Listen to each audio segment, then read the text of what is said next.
नमस्कार, मैं हूं आपके साथ प्रज्ञा। खबर संगम में आपका स्वागत है। बुलेटिन में आगे बढ़ेंगे उससे पहले नजरें हेडलाइंस पर।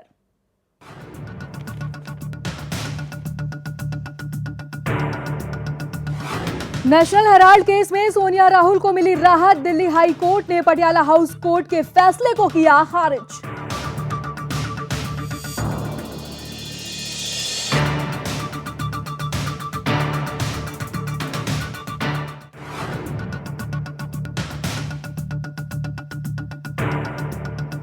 हिंसा की आग में सुलगते कश्मीर पर मंगलवार को पीएम मोदी ने की हाई प्रोफाइल मीटिंग, दिए अहम निर्देश। कहा, किसी बेगुनाह को ना हो परेशानी, राज्य सरकार को पूरी तरह से करेगा मदद केंद्र।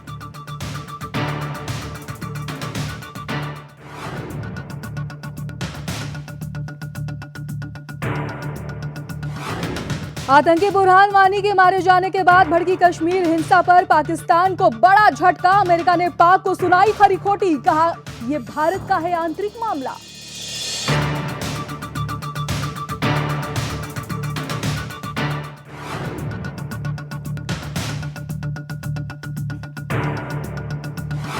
अठारह जुलाई से शुरू हो रहे मॉनसून सत्र में धुल सकती है जीएसटी पर पड़ी धूल। जीएसटी बिल पर नरम पड़ी कांग्रेस। सोनिया राहुल से मिले गुलाम नबी आजाद।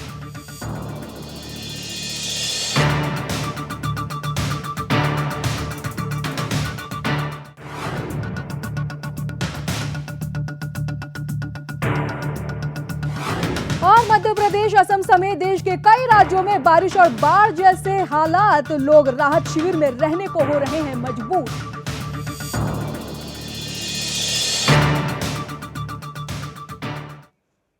तो चलिए बुलेटिन की शुरुआत करते हैं इस वक्त की सबसे अहम खबर के साथ। नेशनल हेराल्ड केस में कांग्रेस अध्यक्ष सोनिया गांधी और उपाध्यक्ष राहुल गांधी को बड़ी राहत मिल गई है। दिल्ली हाई कोर्ट ने मामले में पटियाला हाउस कोर्ट के उस फैसले को निरस्त कर दिया है। हाई कोर्ट ने अपने ऑर्डर में कहा है कि सीआरपीसी के सेक्शन 91 के तहत कोई भी ऑर्डर करने से पहले आरोपी पार्टी को सुना जाना जरूरी है, जो इस मामले में नहीं किया गया। हालांकि कोर्ट ने अपने आदेश में यह भी कहा कि सुब्रमण्यम स्वामी इस आदेश के खिलाफ अपील कर सकते हैं। आपको बता दें कि दिल्ली की पटियाला हाउस कोर्ट ने 11 मार्च को नेशनल हेराल्ड मामले में बीजेपी नेता सुब्रमण्यम स्वामी की उस मांग को स्वीकार कर लिया था, जिसमें इंडियन नेशनल कांग्रेस और एसोसिएटेड जनरल प्राइवेट लिमिटेड की वित्तीय जानकारी से जुड़ी कुछ कागजात समन करने की मांग की गई थी। कोर्ट ने सभी संबंधित विभागों को आदेश भी जारी कर दिया है कि ये संबंधित दस्तावेज की एक कॉपी स्वामी को दी जाए।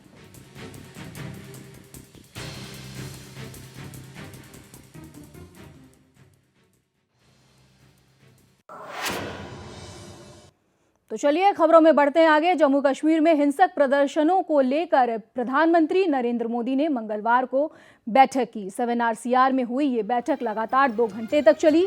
पीएम मोदी ने बैठक के दौरान घाटी में शांति बनाए रखने की अपील भी की है और राज्य सरकार को हर संभव मदद देने का आश्वासन भी दिया है। सूत्रों के मुताबिक पीएम मोदी ने राज्य सरकार को हालात को काबू में करने के लिए भी पूरी छूट दे दी है।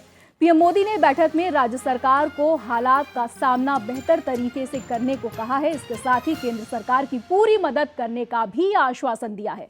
पीएम मोदी ने साफ कहा है कि बुरहान वानी एक आतंकवादी था, उसे बड़ा नेता न बनाया जाए, उसे आतंकी के तौर पर ही देखा जाना चाहिए। पीएम मोदी ने आगे कहा कि पत्थरबाजी करने वाले युवाओं से राज्य सरकार निपटेगी। हालांकि सुरक्षा ठिकानों और सुरक्षा कर्मियों पर हमलों से सख्ती से निपटा जाएगा। इस बैठक में गृह मंत्री राजनाथ सिंह, रक्षा मंत्री मनोहर पर्रिकर, विदेश मंत्री सुषमा स्वराज, वित्त मंत्री अरुण जेटली, राष्ट्रीय सुरक्षा सलाहकार अजीत डोवाल समेत तमाम वरिष्ठ मंत्री और अधिकारियों ने हिस्सा लिया। इस बीच कश्मीर के बिगड़ते हालात की वजह से गृह मंत्री राजनाथ सिंह ने अपना अमेरिका दौरा भी रद्द कर दिया है। आपको बता दें कि गृह मंत्री राजनाथ सिंह 17 जुलाई को अमेरिका में सुरक्षा को लेकर होने वाली बैठक में शामिल होने वाले थे।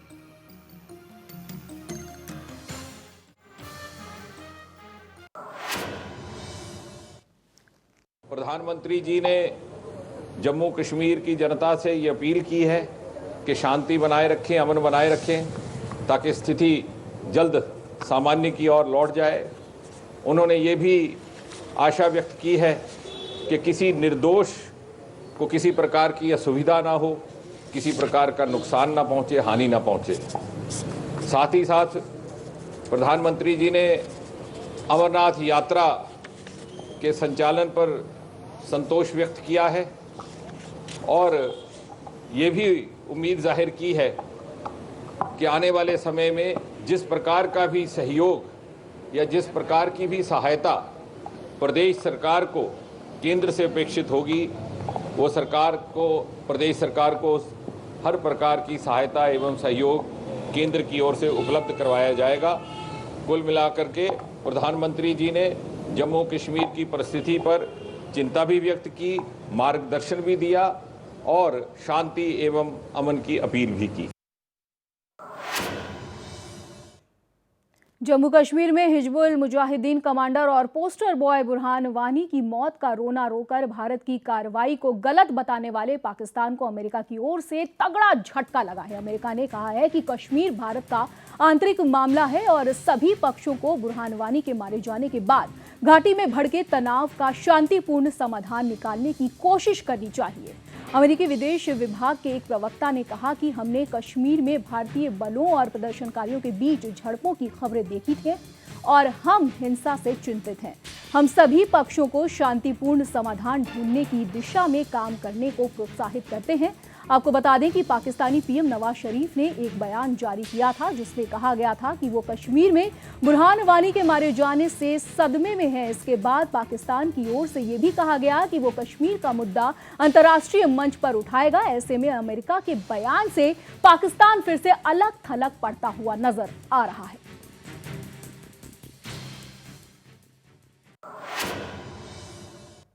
कश्मीर में हिजबुल मुजाहिदीन के आतंकी बुरहान वानी के मारे जाने के बाद पैदा हुई तनाव पर शिवसेना ने बीजेपी पर निशाना साधा है। शिवसेना ने अपने मुखपत्र सामना में यह लिखा है कि कश्मीर की वर्तमान स्थिति राष्ट्रीय सुरक्षा के लिए धोखादायक है। क्या महबूबा मुफ्ती के हाथों में कश्मीर घाटी की कमान देकर बीजेपी ने गलती तो नहीं की है? सामना में यह भी लिखा गया है कि मौजूदा हालात देखकर ऐसा लग रहा है कि कश्मीर का सवाल पहले की तुलना में और ज्यादा उलझ गया है। महबूबा मुफ्ती ऊपर से शांति का आह्वान कर रही हैं, फिर भी बुरहान वानी के मारे जाने में उनकी निश्चित भूमिका क्या है, ये जानना बेहद जरूरी है। शिवसेना ने बीजेपी पर भी वार किया है और कहा है कि कहीं बीजेपी ने महबूबा के हाथों में कश्मीर की कमान देकर गलती तो नहीं कर दी है। सामना में यह भी लिखा गया है कि इसके पहले अफजल गुरु को कश्मीर का स्वतंत्रता सेनानी या क्रांतिकारी मानने की वकालत भी महबूबा मुफ्ती कर चुकी थी।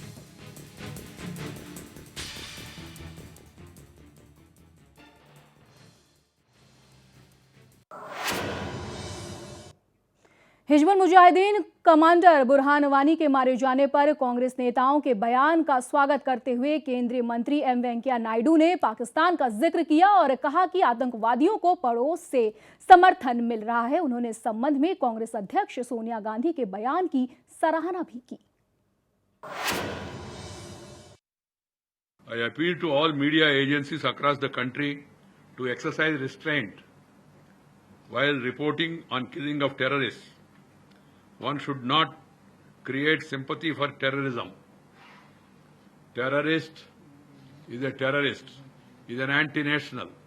श्रीमती सोनिया जी ने भी वक्तव्य दिया, राष्ट्रीय सुरक्षा के संदर्भ में कोई समझौता नहीं होना चाहिए। मैं इसको स्वागत करता हूं। कारण क्या है, जब आतंकवाद को प्रोत्साहन करने के लिए कुछ लोग लगे हैं और वो समस्या आज का समस्या नहीं है, इसलिए पूरा देशवासी सब लोग मिलकर इस समस्या को समाधान करने के लिए पूरा प्रयास करना चाहिए। तो चलिए खबरों में बढ़ते हैं आगे। केंद्र सरकार की घोषणा के अनुरूप केंद्रीय सूचना एवं प्रसारण मंत्रालय की ओर से राज्य को परामर्श जारी किया गया है। केंद्र ने राज्य सरकार को यह सुनिश्चित करने को कहा है कि केबल ऑपरेटर ऐसे टीवी चैनलों का प्रसारण न करें जिन्हें जाकिर नाइक के पीस टीवी जैसे भारत में डाउनलिंक करने की अनुमति नहीं है। केंद्र ने घोषणा की है कि विवादास्पद इस्लामिक उपदेशक जाकिर नाइक के पीस टीवी पर भाषणों से संबंधित सभी मामलों की जांच की जा रही है। केंद्रीय सूचना एवं प्रसारण मंत्री एम वेंकैया नायडू ने संवाददाताओं से कहा कि जाकिर नाइक ने साल 2008 और 2009 में टीवी चैनल के लिए आवेदन किया था, जिसे खारिज कर दिया गया था।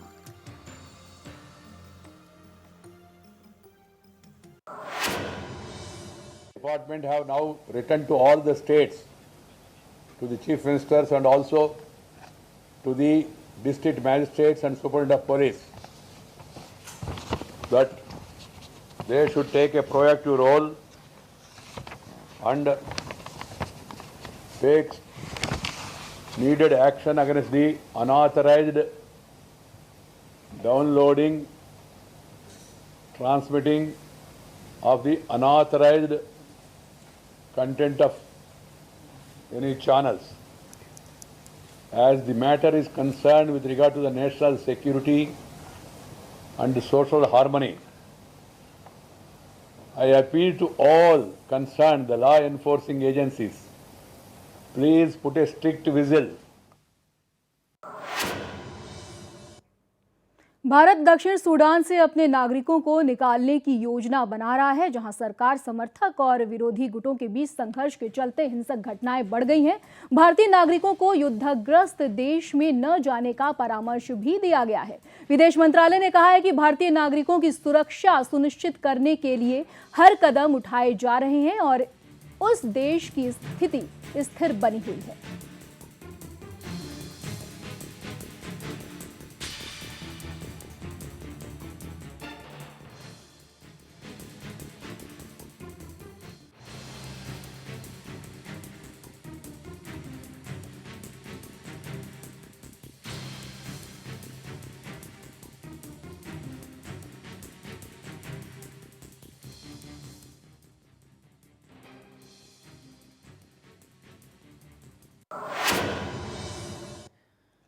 और इसी मुद्दे पर विदेश मंत्री सुषमा स्वराज ने ट्वीट कर कहा है कि मुझे दक्षिण सूडान के घटनाक्रम की जानकारी है। हम भारतीय नागरिकों को निकालने की योजना बना रहे हैं। उन्होंने आगे कहा कि खुद को भारतीय दूतावास में रजिस्टर कराएं और डरे नहीं। भारतीय नागरिकों को दक्षिण सूडान की यात्रा न करने की भी हिदायत दी गई है।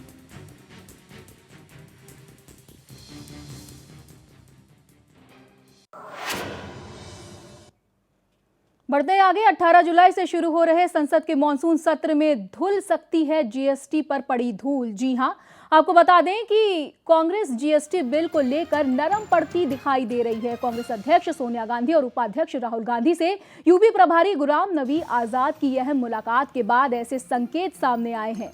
सूत्रों की माने तो 10 जनपद पर इस अहम मीटिंग में कुछ देर के लिए प्रियंका गांधी भी शामिल हुई थी। मीटिंग में यूपी चुनाव के साथ ही जीएसटी बिल पर खासा चर्चा की गई। कांग्रेस ने जीएसटी बिल पर अपनी 3 मांगें रखी हैं। पहली मांग है जीएसटी पर संवैधानिक संशोधन बिल में ही टैक्स रेट का कैप 18% निर्धारित किया जाए। दूसरी मांग है जीएसटी विवादों के निपटारे के लिए प्राधिकरण का गठन किया जाए। और तीसरी मांग कांग्रेस की तरफ से रखा गया है, जिसमें यह कहा गया है कि उत्पादक राज्यों पर अतिरिक्त 1% टैक्स को वापस लिया जाए। कांग्रेस के नरम पड़ते रुख को देखते हुए कयास ये लगाए जा रहे हैं कि राज्यसभा में अटका जीएसटी बिल 18 जुलाई से 12 अगस्त तक चलने वाले मॉनसून सत्र में पास हो सकता है।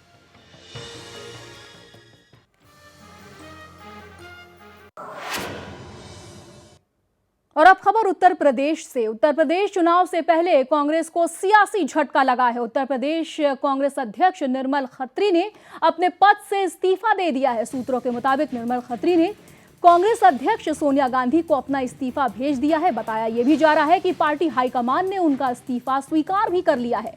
चुनाव के नजरिए से प्रदेश कांग्रेस में यह पहला बड़ा बदलाव माना जा रहा है। रिपोर्ट के मुताबिक यह कयास भी लगाए जा रहे हैं कि पार्टी विधानसभा चुनाव से पहले खासकर ब्राह्मण समुदाय से राज्य के लिए नए प्रदेश प्रमुख को ढूंढ रही है। कांग्रेस महासचिव गुलाम नबी आजाद ने भी संकेत दिया था कि कांग्रेस प्रदेश समिति में बदलाव हो सकते हैं। गौर हो कि चुनाव रणनीतिकार प्रशांत किशोर ने कांग्रेस को अपने परंपरागत वोट बैंक ब्राह्मण और मुस्लिम पर फोकस करने का सुझाव दिया था, जिसके बाद ही गुलाम नबी आजाद को यूपी कांग्रेस का प्रभारी बनाया गया। जिसके बाद से ही मीडिया में निर्मल खत्री के इस्तीफे को लेकर चर्चा गर्म थी। खत्री के इस्तीफे के साथ ही इन अटकलों पर भी विराम लग गए हैं।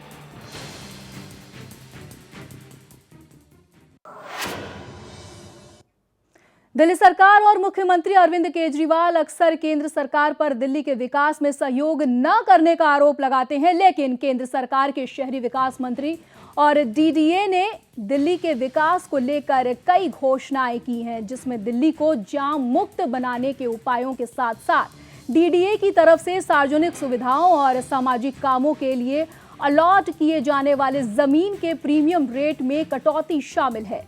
कैबिनेट के फैसले के मुताबिक दिल्ली की 7 कॉलोनियों को स्मार्ट सिटी के तर्ज पर विकसित करने का रोड मैप भी तैयार किया गया है और आपको बता दें केंद्रीय शहरी विकास मंत्रालय ने इसे पेश भी कर दिया है। आपको ये भी बता दें कि शहरी विकास मंत्री एम वेंकैया नायडू ने इस मामले पर कहा है कि केंद्रीय कैबिनेट ने 5 जुलाई को दिल्ली की 7 कॉलोनियों को विकसित करने के प्रस्ताव को मंजूरी दे दी थी, जिसे एनबीसीसी और सीपीडब्ल्यूडी विकसित करेगा।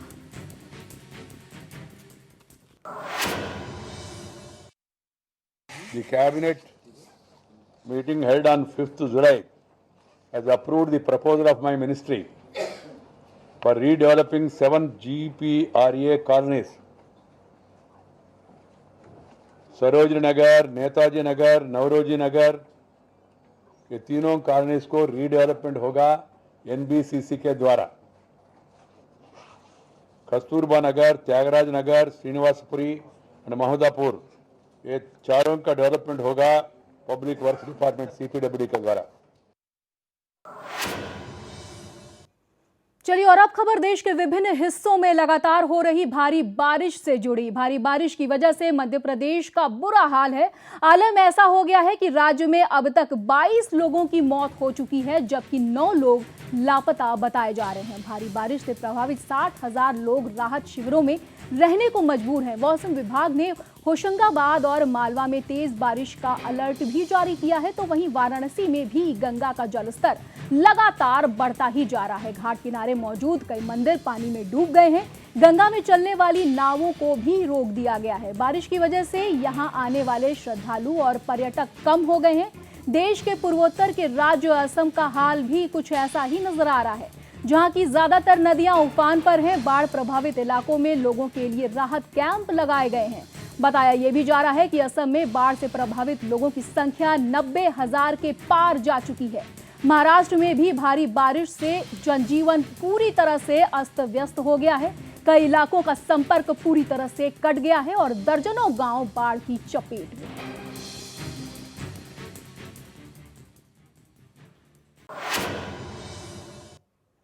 यूपी सरकार ने सोमवार को एक अनोखा विश्व रिकॉर्ड बनाया है। सपा सरकार द्वारा पूरे प्रदेश में 5 करोड़ पेड़ लगाए गए। चलिए हम आपको 4 अलग अलग तस्वीरें दिखाते हैं जहां सपा सरकार द्वारा पौधारोपण किया गया है। ये पहली तस्वीर चंदौली से है, जहां चंदौली के दौरे पर आए समाजवादी के बदायूं सांसद धर्मेंद्र यादव ने छात्र संघ उद्घाटन कार्यक्रम के दौरान छात्रों के साथ मिलकर पौधारोपण किया। और ये दूसरी तस्वीर है उत्तर प्रदेश जनपद हापुड़ की, जहां पे मुख्यमंत्री अखिलेश यादव के आह्वान पर 24 घंटे के अंदर 1,42,500 पौधे लगाए गए।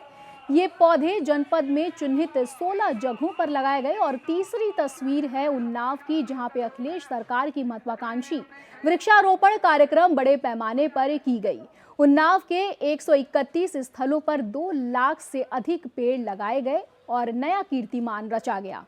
वहीं इस दौरान Guinness book of world record के अधिकारी भी मौजूद रहे। और चौथी तस्वीर है बांदा की, जहां क्लीन यूपी ग्रीन यूपी के तहत मुख्यमंत्री अखिलेश यादव द्वारा शुरू किए गए पौधारोपण अभियान के तहत बांदा में 72 जगहों पर करीब 5 लाख पौधारोपण करने का लक्ष्य रखा गया।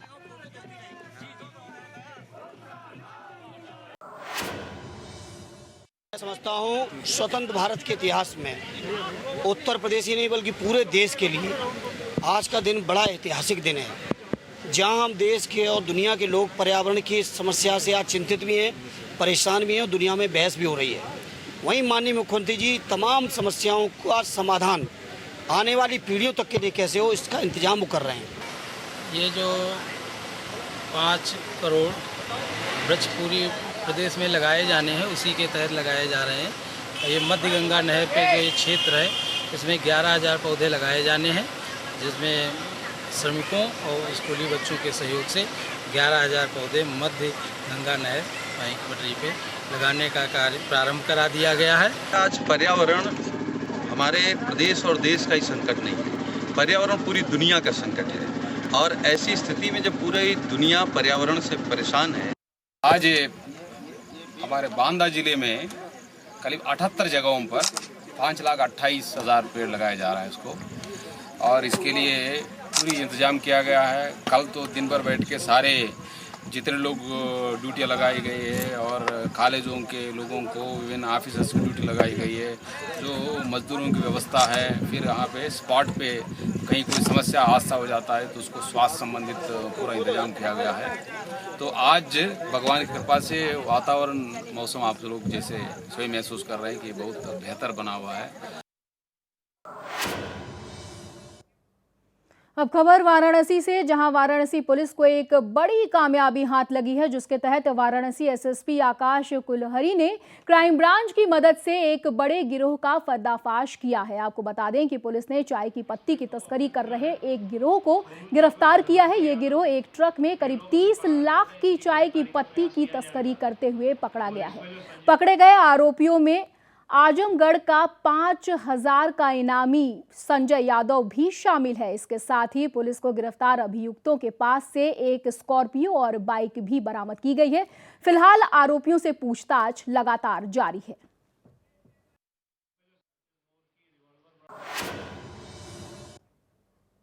इंसान चाहे तो अपने पक्के इरादों से दुनिया की तस्वीर और अपनी तकदीर बदल सकता है, और एक ऐसी ही पक्के इरादों वाली सिरसा की रहने वाली 9 साल की रुझान, जिसने गुड़िया से खेलने की उम्र में ही काव्य संग्रह लिख दिया। रुझान ने इन 8 सालों के अपने अनुभव को कविताओं के माध्यम से सबके साथ साझा किया है और इंडिया बुक ऑफ रिकॉर्ड में यंगेस्ट ऑथर बनकर अपना नाम दर्ज भी कर लिया है। यंगेस्ट ऑथर बनी रुझान चौधरी की पुस्तक नन्हे पंखों की उड़ान लिखने पर भी इसे प्रशंसा पत्र और शील्ड देकर सम्मानित किया गया है।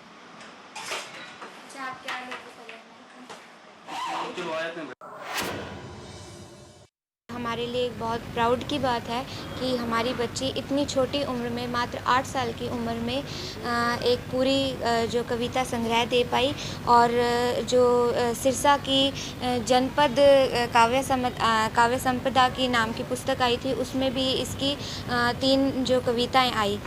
सरकार से मेरी यही अपील है कि मेरी बच्ची ने इतनी छोटी उम्र में एक कम से कम एक ऐसा काम कर सका है जिस पे वो लोग इसको कंसीडर कर सकते हैं। उस तरह से हमें अभी तक रिस्पांस नहीं मिला।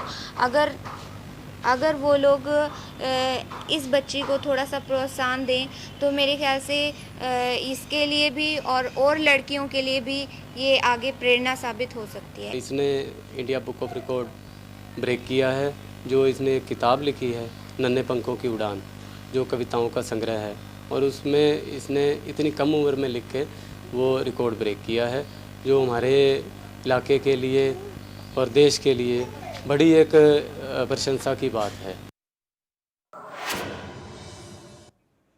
तो चलिए अब खबर सीधे फरीदाबाद से। आज भी कई ऐसे इलाके हैं जहां पे 12 साल की कच्ची उम्र में लड़कियों की शादी करवा दी जाती है। हालांकि देश में 18 साल से कम लड़की और 21 साल से कम लड़के की शादी कराना कानूनन जुर्म है, लेकिन फिर भी नियमों की जानकारी न होने के कारण नाबालिग लड़कियों की शादी करवाई जाती है।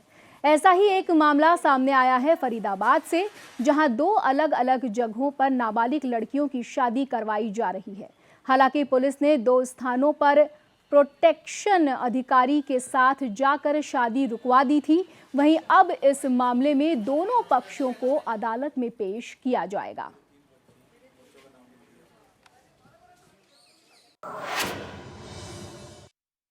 मामला इस प्रकार है, सुबह आज मेरे पास हमारी ये प्रोटेक्शन अधिकारी हैं मैडम हेमा कोसे, उनका टेलीफोन आया था कि छायसा गांव में मंजू नाम की लड़की है और उसके पिता का नाम रवि है, जो आज शादी होने जा रही है। ये लड़की नाबालिग है, ज़रा देखिए क्या माजरा है। इस संबंध में मैंने तहकीकात की तो मामला सही पाया और मैडम को इन्फॉर्मेशन दी। मैडम यहाँ आई और उसके माँ बाप से पता किया तो वो अनपढ़ और मजदूर तबके से थे। उन्होंने कहा कि हमें इस बारे में नहीं पता था कि भी कानूनन अपराध है, 18 साल से कम उम्र में लड़की की शादी करें, तो वो मान गए और शादी रुकवाई गई। मेरे पास फ़ोन आया था कि छायसा गांव में एक नाबालिग बच्ची की शादी हो गई है, तो इस विषय में मैंने SHO साहब को बात की और SHO साहब ने पता करवाया कि हाँ बच्चा छोटा है। फिर इसलिए मैं खुद यहाँ आई और आके मैंने स्कूल से टीचर बुलाया और क्योंकि संडे था तो मैडम ने आके देखा रजिस्टर में बच्चे की उम्र 12 साल 3 महीने पाई गई और गांव में मौजूद लोगों से बातचीत की गई और बच्चे की पिता ने आश्वासन दिया है कि वो बच्ची की शादी नहीं करवाएगा। वो एक ऑटो चालक है, उसको ये मालूम ही नहीं था कि 18 साल तक शादी नहीं कर सकती। उसने कहा मैं गरीब आदमी था इसलिए मैं शादी कर रहा था। और अब अगली खबर भी फरीदाबाद से ही है, जहां पुलिस आयुक्त हनीफ कुरैशी ने कोतवाली थाने का औपचारिक निरीक्षण कर थाने में क्राइम और अपराधियों के रिकॉर्ड, CCTV कैमरे और इसके साथ ही मुख्यालयों से आने वाले आदेशों के पालन के बारे में जानकारी हासिल की। वहीं पुलिस आयुक्त का ये भी कहना है कि इस तरह के औचक निरीक्षणों से थानों की कार्य प्रणाली में सुधार आएगा।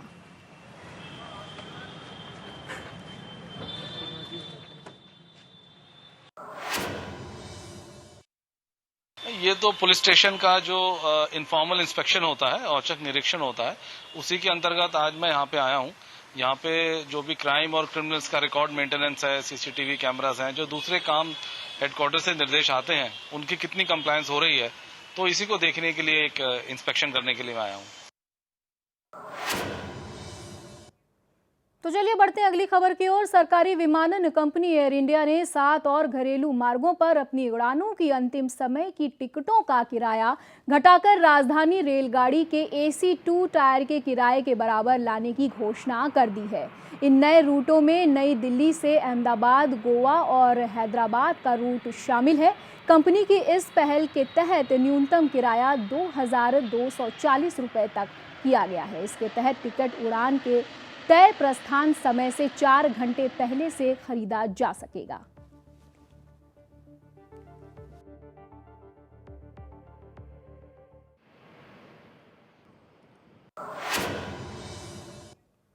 गतिमान ट्रेन चलाने के बाद रेलवे जल्द ही हमसफर और तेजस जैसी ट्रेनों का तोहफा यात्रियों को दे सकता है। जी हां, सूत्रों की माने तो इन ट्रेनों के कोचों में शताब्दी और राजधानी ट्रेनों से भी ज्यादा सुविधाएं मुहैया कराई जाएंगी।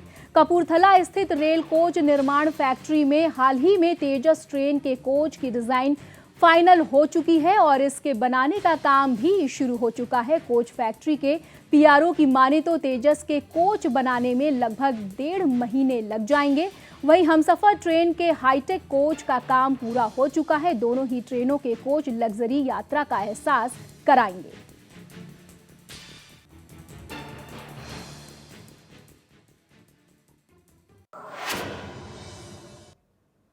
तो फिलहाल के लिए इस वक्त के बुलेटिन में बस इतना ही। देश दुनिया की तमाम बड़ी खबरों के लिए देखते रहिए खबर संगम। दीजिए मुझे इजाजत, नमस्कार।